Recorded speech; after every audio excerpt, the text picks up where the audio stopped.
Lenses are designed to sit perfectly on the curvature of your eye. The slide to the side method makes it easier to remove the lens naturally by moving it off-center. It might be good to watch this video a few times through so you can get the hang of it before you go for it.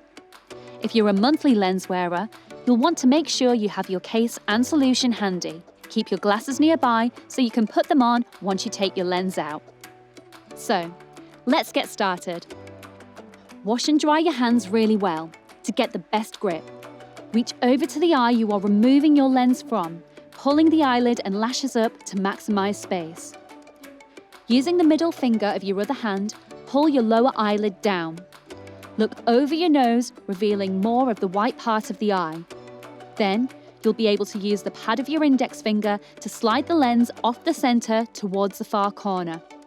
The lens will naturally want to drift back to the center of your eye, as that's where it's made to fit.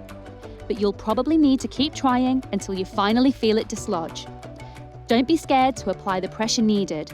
The white part of your eye is a lot less sensitive. Once that happens, you should be able to pinch it off and throw it away if it's a daily lens or put back into solution for monthlies. You will probably need a few attempts to get it right, but don't give up. It just takes a bit of practice. Make sure to give yourself and your eyes a bit of a break between tries. Get a cup of tea and jump back to it when you're ready.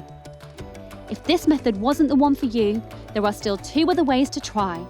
Check out video 1, removing front on, or video 2, look up to the ceiling. And don't forget, our optical experts are on call 24 hours a day, 7 days a week. So give them a call if you're still struggling. Find their contact info in the caption below.